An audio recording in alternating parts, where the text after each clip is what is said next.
security monitors flickered, casting ghostly light across the cramped office as I stared at the grainy feed from Unit 237. Midnight had come and gone, but the motion sensor outside that door kept tripping, even though the hallway was empty. My heart hammered as I remembered the owner's warning. Never approach Unit 237 if you hear scratching from inside. Tonight, the scratching was louder, frantic, desperate, like something trapped and furious. I gripped the rule sheet in my sweaty hand, eyes darting between the screen and the dark corridor beyond the glass. The air felt colder, heavier, as if the whole building was holding its breath. I knew I should stay put, but the rules never said what to do if the scratching didn't stop. Most people think working the night shift at a self-storage facility is boring, just endless hours of silence, broken only by the occasional late-night customer or a raccoon rattling the dumpsters. For me, it was supposed to be a fresh start.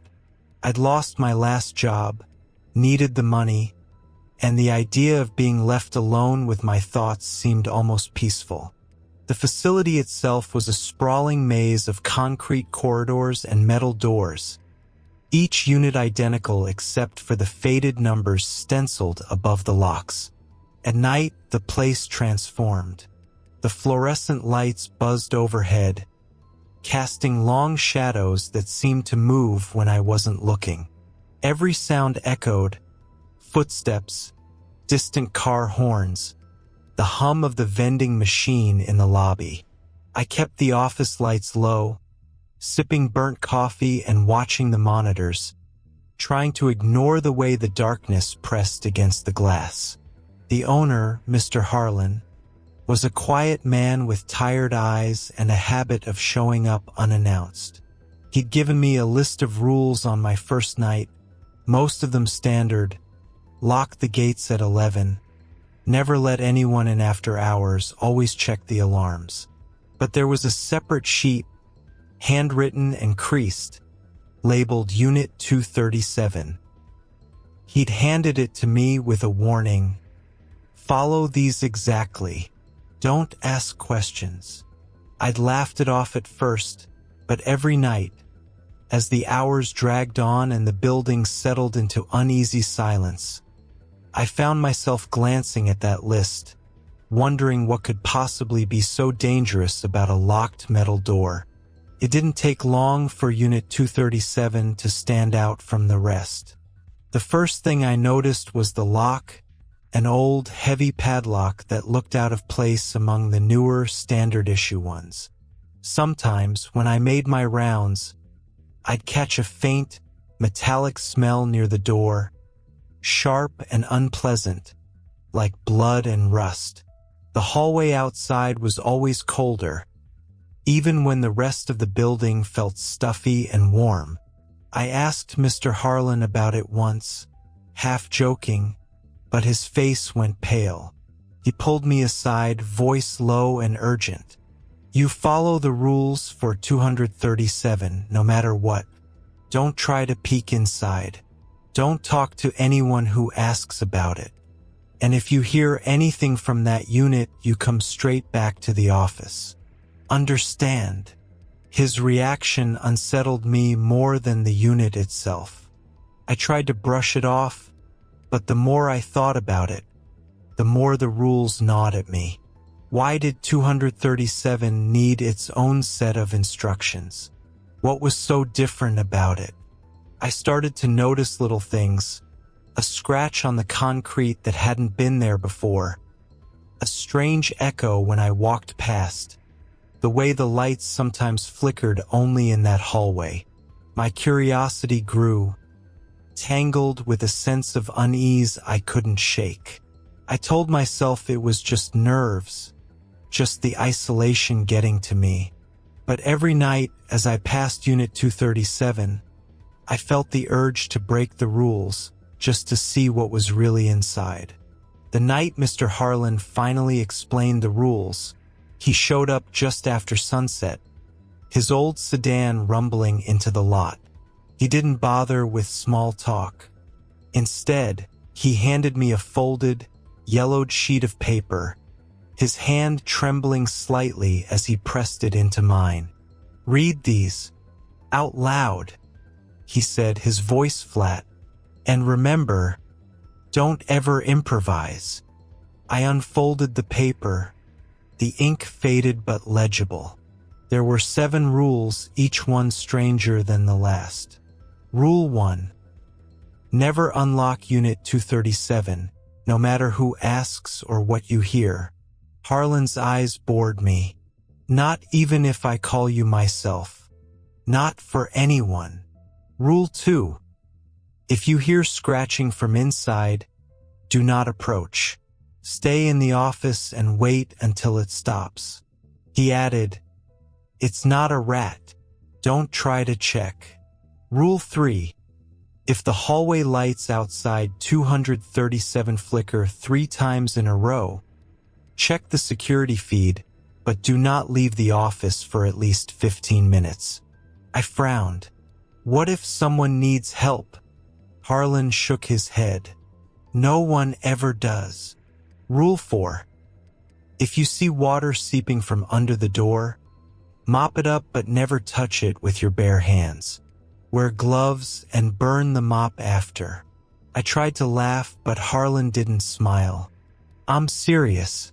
Don't let it touch your skin. Rule 5. If anyone comes after midnight asking for Unit 237, do not speak to them. Lock the office door and turn off the lights until they leave. He looked away, voice barely above a whisper. They won't knock twice. Rule 6. If you hear your own voice coming from the hallway, ignore it. Do not answer, do not investigate, and do not record it. A chill ran down my spine. That's a joke, right? Harlan's face was stone. No jokes here. Rule 7. At sunrise, stand outside Unit 237 and say, "Thank you for another quiet night." He met my eyes, the weight of years in his gaze. It's just good manners. Trust me. I finished reading, the words hanging in the air between us. I wanted to laugh, to call it all superstition, but Harlan's fear was real. He looked like a man who'd seen too much and survived only by following these rituals. "You'll be fine if you follow the rules," he said, voice softer now. "But if you break them, you won't get a second chance. Not here."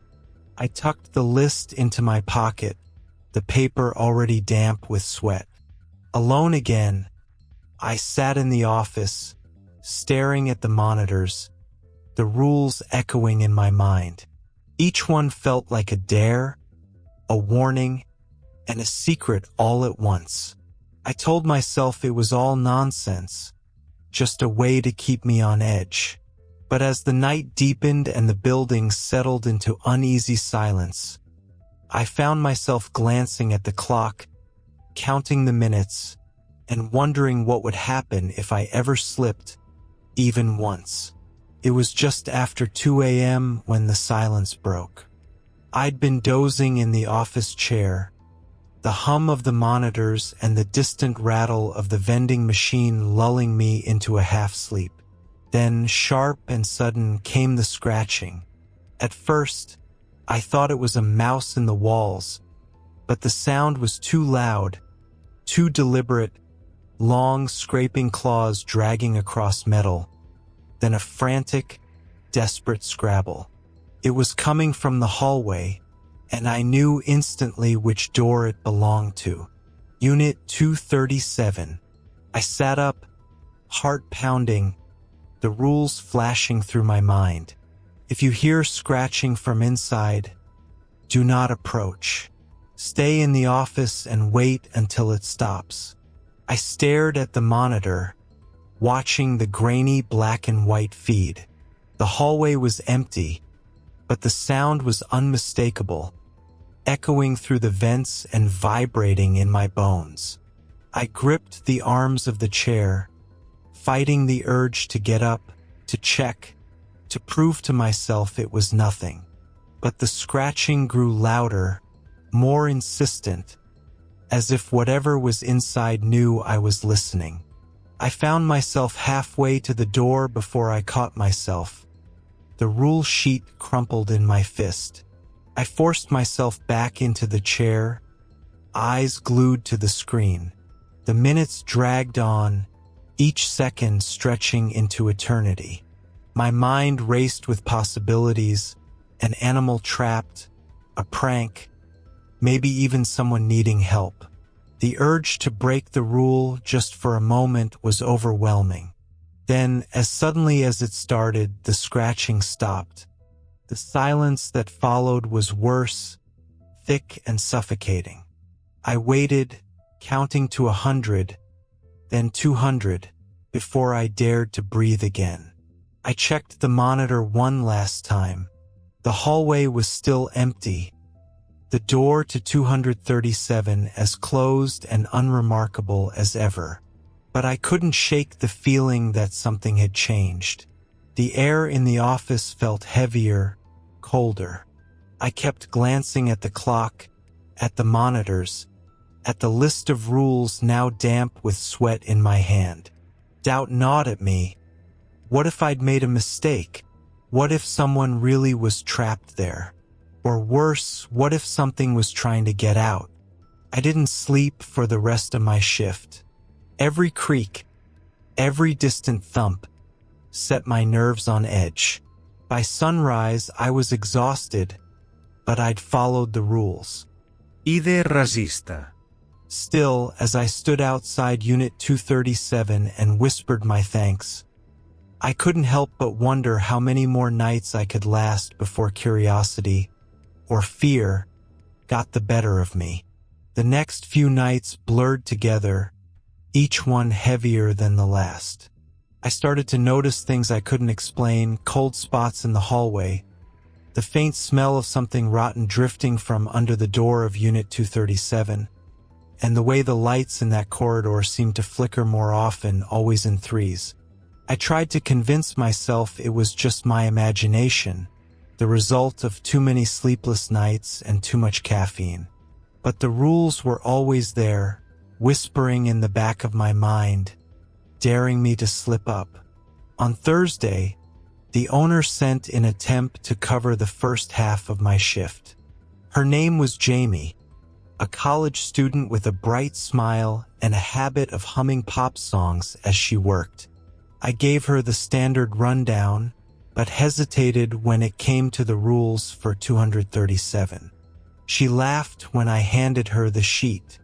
Is this some kind of hazing thing? Like Bloody Mary for storage units? I shrugged, not wanting to sound crazy. Just humor me. Don't mess with that unit. Okay? The night was quiet until just after midnight, when the lights outside 237 flickered 3 times in quick succession. Jamie was in the break room, scrolling through her phone, but I saw her glance at the monitor. That's weird, she said, standing up. Should we check it out? My heart thudded. No. We waited 15 minutes. That's the rule. She rolled her eyes. Seriously?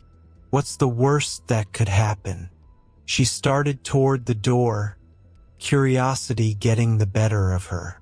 I blocked her path, more forcefully than I meant to. Don't. Please. Just wait. She looked at me, the smile fading from her face. You're actually scared, aren't you? I didn't answer. The silence between us was thick, broken only by the distant hum of the vending machine and the soft, rhythmic tapping from the hallway monitor. The minutes crawled by. Jamie fidgeted, glancing at the clock, then at the monitor, then back at me. What if someone's in trouble? She whispered. What if it's not just a glitch? I shook my head, the rules echoing in my mind. No one ever is. We wait. At the 15-minute mark, The lights stopped flickering. The tapping faded. The hallway was empty, just as it always was. Jamie let out a shaky laugh, but I could see the unease in her eyes. Okay, you win. That was creepy. But the night wasn't over. Around 3 a.m., the scratching started again. Louder this time, more frantic. Jamie stared at the monitor, her face pale. What if it's an animal? Or a person? I shook my head, but doubt gnawed at me. The urge to break the rule, to just check, was almost overwhelming. I could see it in Jamie's eyes, too, the fear, the curiosity, the need to know. We sat in silence, both of us gripping the arms of our chairs, watching the monitor as the scratching continued. The rules felt less like protection and more like a test, a line we were both desperate not to cross. But the question hung in the air between us, unspoken but impossible to ignore. What happens if we do? By sunrise, the scratching had stopped, and Jamie was gone, her shift over. I was left alone with the silence, the rules, and the growing certainty that something inside Unit 237 was waiting for one of us to make a mistake. And every night, the temptation grew stronger. It was a Saturday night when everything finally unraveled. The air was thick and heavy, pressing down on the facility like a wet blanket. I was alone. Jamie had called in sick, and Mr. Harlan hadn't answered his phone. The silence felt different, charged with a kind of anticipation that made my skin crawl.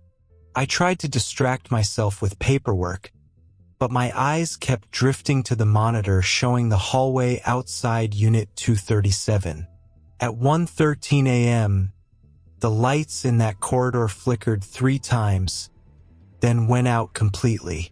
The monitor glowed with static, the image warping and twisting until I could barely make out the outline of the door.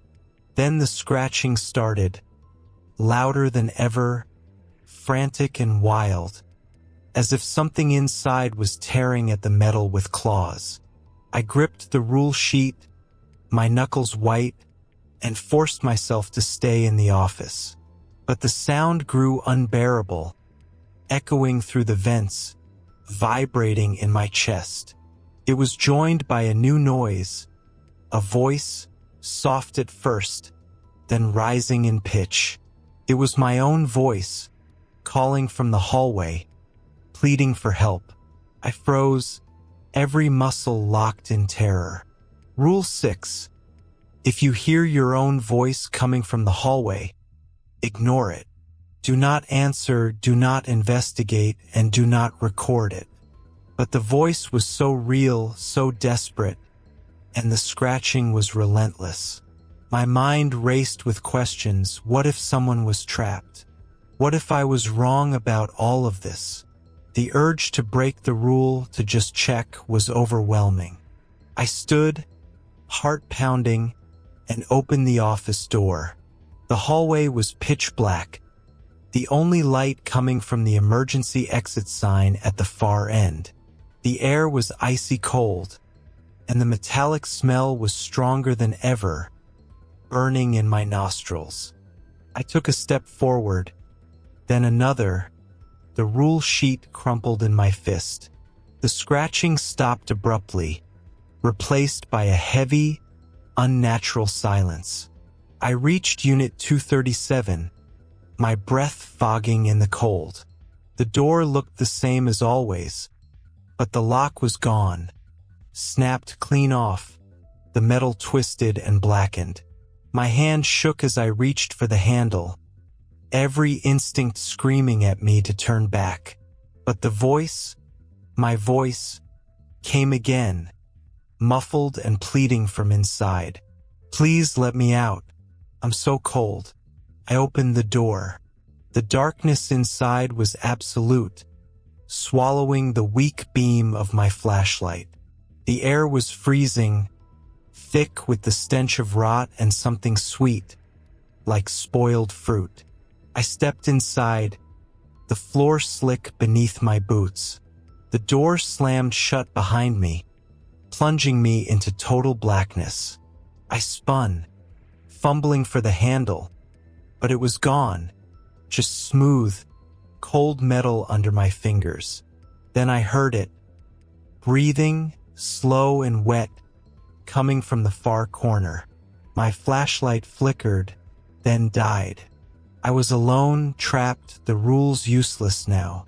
Something moved in the darkness, impossibly large, its limbs scraping against the walls.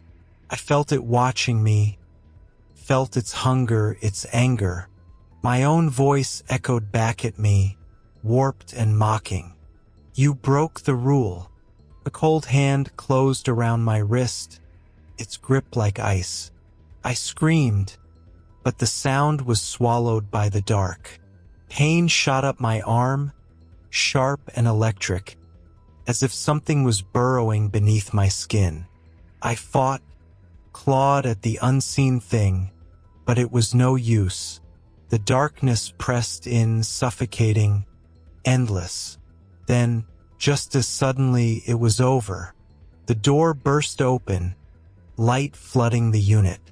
I stumbled out, gasping, my arm numb and burning. The hallway was empty, silent. The lock was back in place, gleaming and whole. I collapsed against the wall, shaking, the rule sheet torn and bloodied in my hand. I'd broken the rule, and I knew, with a certainty that chilled me to the bone, that Unit 237 would never let me forget it. I barely remember crawling back to the office, my legs trembling so badly I could hardly stand. My arm throbbed with a cold ache, the skin around my wrist mottled and bruised where that thing had grabbed me. I stared at the security monitors, half expecting to see something following me down the hallway, but the screens showed only empty corridors and the silent, closed door of Unit 237. The lock gleamed as if it had never been broken. I tried to convince myself it was a nightmare, a trick of exhaustion and fear, but the pain in my arm was real. I rolled up my sleeve and found a pattern of bruises, almost like fingerprints, circling my wrist. My mind raced, replaying every moment. Had I really heard my own voice? Had the lock truly vanished, or had I imagined it? The rules were supposed to keep me safe, but I'd broken one, and now nothing felt certain. Sleep was impossible. Every time I closed my eyes, I saw that darkness, felt the cold hand dragging me down. I jumped at every sound, the hum of the vending machine, the creak of the pipes, the distant clang of metal as the building settled. I kept the office lights blazing, the rule sheet spread out in front of me, as if reading it over and over could undo what I'd done.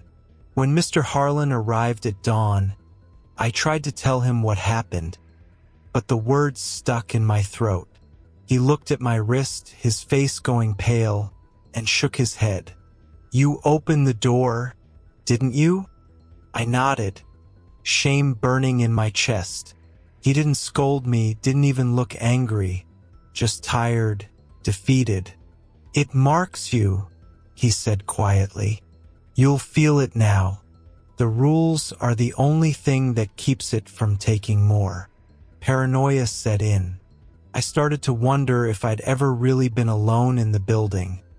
If the thing in Unit 237 was watching me through the cameras, waiting for me to slip again. I blamed myself for everything. The bruises, the fear, the way the air in the hallway seemed colder every time I passed. I questioned my sanity, wondered if I was losing my grip on reality, or if the rules were the only thing holding me together. By the end of my shift, I was exhausted, hollowed out by fear and doubt. I stood outside Unit 237, my voice barely a whisper as I thanked it for another night. The door stayed closed, but I felt its attention, heavy and patient, as if it was waiting for me to break again. The next night, the air in the facility felt even heavier, as if the walls themselves were closing in. I arrived for my shift with a knot in my stomach, my wrist still aching beneath my sleeve. The memory of that cold grip haunted me, but what unsettled me more was the sense that Unit 237 was aware of me now, watching, waiting, hungry for another mistake. I tried to keep busy, double-checking locks, sweeping the lobby, and reviewing the security feeds. But no matter what I did, my eyes kept drifting back to the monitor showing the hallway outside 237. The lights there seemed dimmer, the shadows deeper. I kept the rule sheet in my pocket, running my thumb over the creased paper like a talisman. Just after 2 a.m., the phone rang. I jumped, heart pounding, and answered with a shaky voice. On the other end was Jamie, her voice trembling. "I'm outside. I know it's late, but I left my wallet in the break room. Can you let me in?" Relief flooded me, but then I remembered Rule 5. If anyone comes after midnight asking for Unit 237, do not speak to them. Lock the office door and turn off the lights until they leave. I hesitated. Jamie sounded scared, desperate. "Please, I just need my wallet. I'll be quick." I glanced at the monitor. Sure enough, there she was, standing at the front gate, her face pale in the security light. But something was off. Her movements were stiff, her eyes too wide, her smile too fixed. My skin crawled. I wanted to believe it was really her, that she'd just forgotten something and needed my help. But the rules echoed in my mind, louder than ever. I locked the office door, turned off the lights, and sat in the darkness, barely breathing. Jamie's voice grew louder, pleading, then angry, then inhumanly cold. "Let me in. You owe me. You broke the rule. Let me in."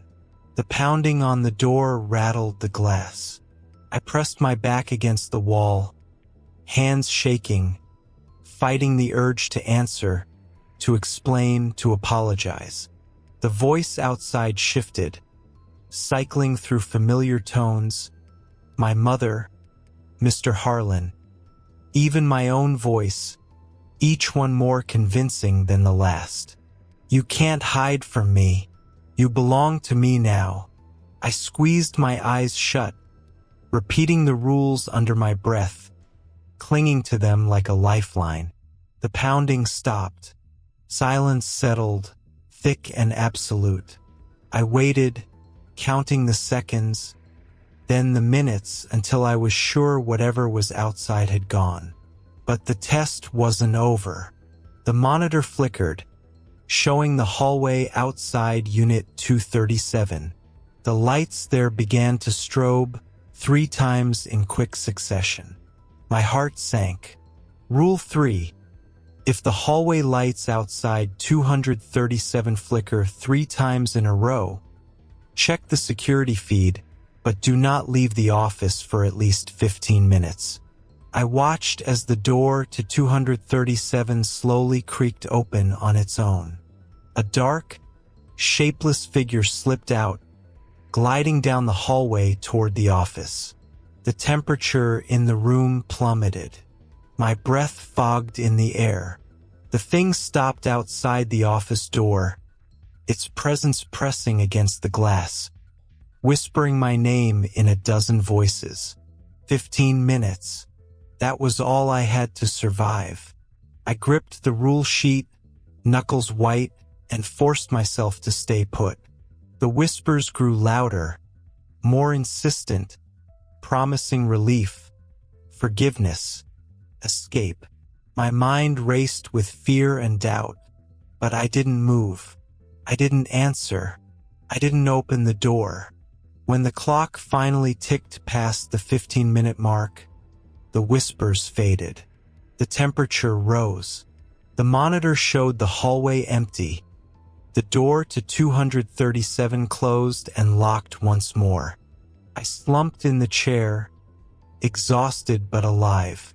I'd passed the ultimate test, not by fighting, but by obeying, by trusting the rules even when every instinct screamed at me to break them. I realized then that survival in this place wasn't about courage or strength. It was about discipline, about faith in the rituals that kept the darkness at bay. And as dawn crept over the horizon, I knew I'd never look at Unit 237 or myself the same way again. The final night began with a storm. Rain hammered the metal roof, thunder rattled the windows, and the power flickered so often I lost count. The facility felt like a ship adrift in a black sea, every shadow deeper, every sound sharper. I tried to focus on my routine, but the air was electric with dread. I knew somehow that tonight would be different. At midnight, the lights in the hallway outside Unit 237 went out completely. The monitors showed only static. I checked the rule sheet, heart pounding, but none of the rules covered a total blackout. The scratching started again, louder than ever, echoing through the vents and vibrating the floor beneath my feet. Then came the voices, first Jamie, then Mr. Harlan, then my own, all calling from the darkness, all begging me to open the door. I locked myself in the office, turned off the lights, and waited, but the pounding on the door grew violent, shaking the frame. The temperature dropped until my breath came out in clouds. The rule sheet trembled in my hands. I tried to recite the rules, but the words tangled on my tongue. The voices outside grew angrier, more distorted, promising pain, promising release, promising an end to the fear.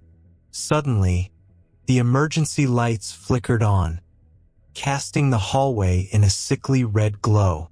On the monitor, I saw the door to Unit 237 swing open, darkness spilling out like smoke.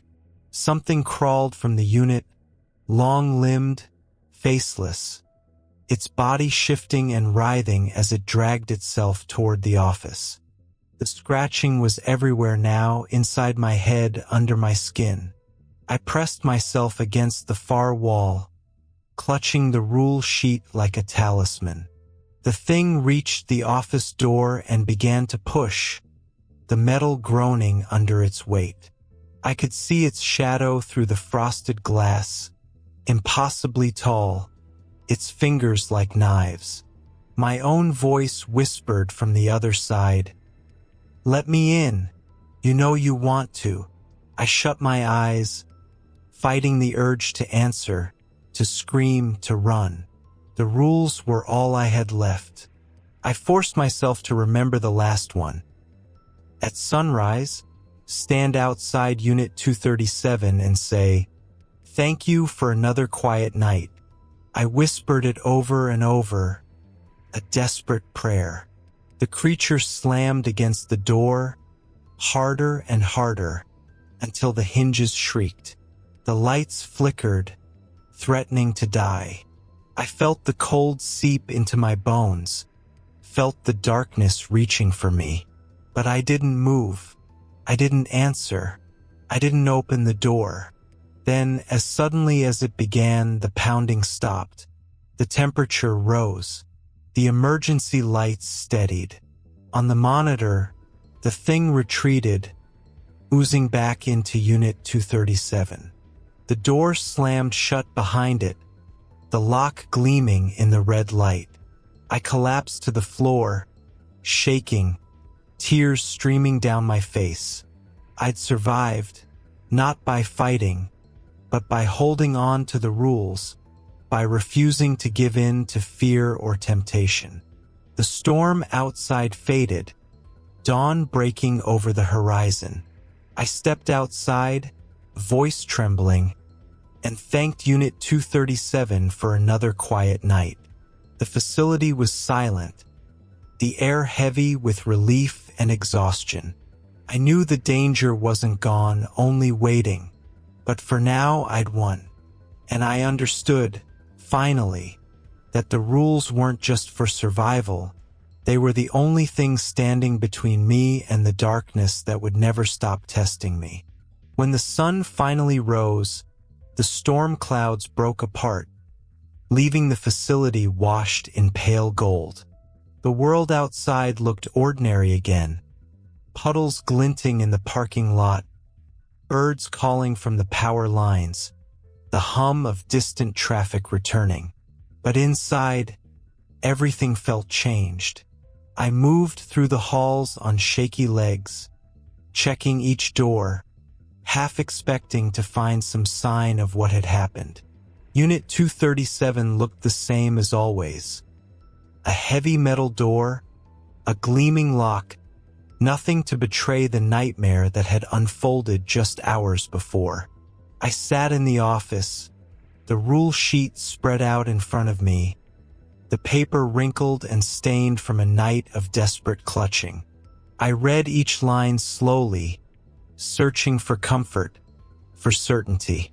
The rules had saved me, but I couldn't shake the feeling that they were only a thin barrier, a ritual that kept the darkness at bay for one more night.